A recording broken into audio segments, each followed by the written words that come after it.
Hello, everybody. Scott Golden here with the Superstars of Wrestling review series for the 30th of March, 1991. Almost said January. Not going back in time though.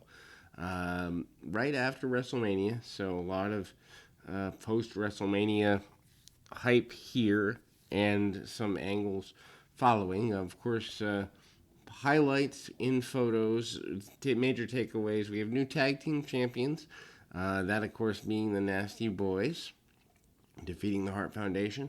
Virgil does get a victory over Ted DiBiase by, I believe, countout. And Hulk Hogan is your new first three-time WWF champion, defeating Sergeant Slaughter in what is a bloody match for the time period.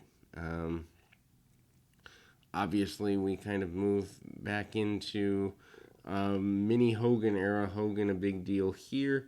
Post match, we do see Hogan get attacked by Slaughter in the locker room using continued violence, a fireball, oddly enough, and a steel chair. General Adnan hanging out. Gene Okerlund hanging out in the back of the video footage, basically saying "oh no" and horrible things. A short, narrow hallway is what leads to that. The Bushwhackers up next in a enhancement talent match. Bushwhackers really don't have much going on. They do get a few roundabouts at house shows and the like with the Nasty Boys during this time period, and that is certainly there. Big head, I wouldn't say head scissors, but big battering ram and double run into the gut buster. Bushwhackers with a victory. Greg Valentine basically says he is fresh off of a win, or fresh off another WrestleMania. He takes a loss to the Earthquake. Not a big deal. But anyway, Rick Martel makes a pretty big deal out of things there, and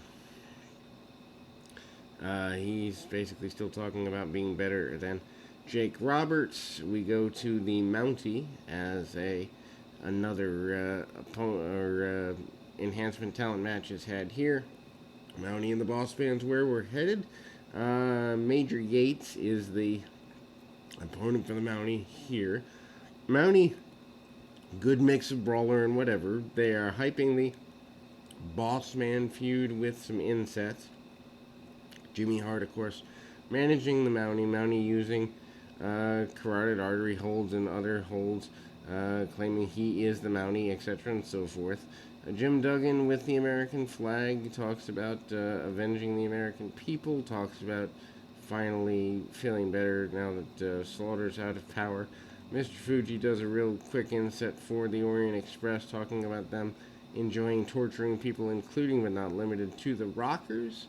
British Bulldog, who is in line now for matches with Mr. Perfect through the summer.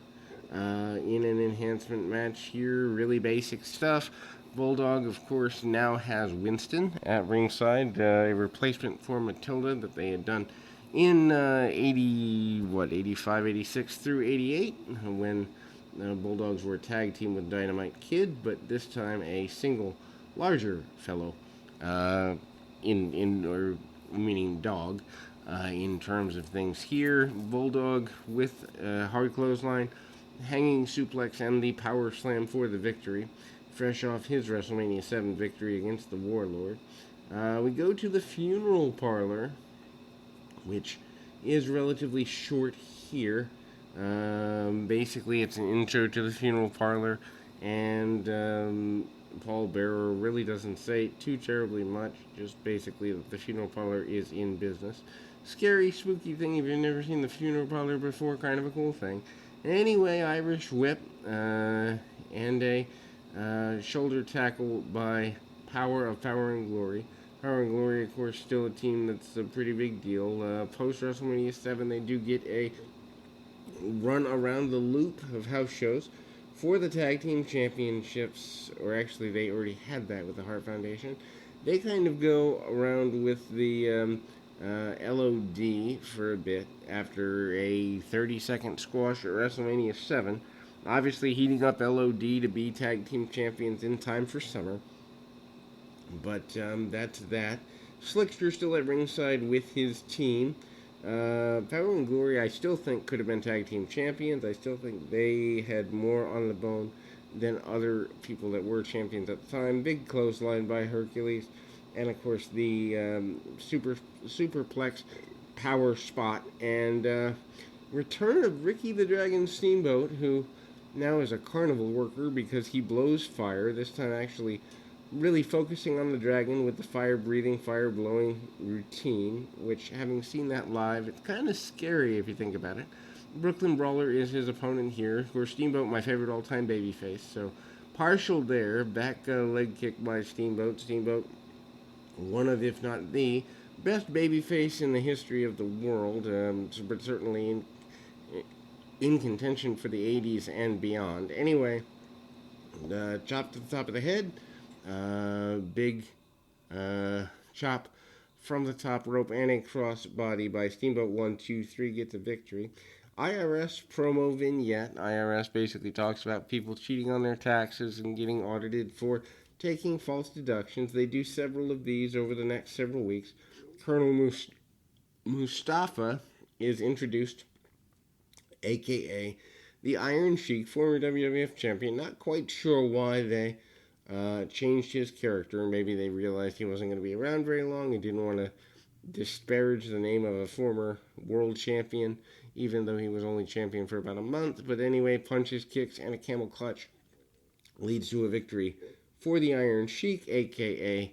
Colonel Mustafa. We go to the event center to close things out. Warlord talks about getting even with the British Bulldog and kind of hypes that feud up some more. And Jake Roberts still feeling he's not fully ready to be done with Rick the Model Martel as we close this edition of Superstars. We're going to go into April. April has some good storyline developments in it, so worth checking out. Come back with us. We'll be here most of the afternoon updating, and we will have a SmackDown report tonight as well. Till next time, keep your feet on the ground, your mind in the moment. Till next time, everybody.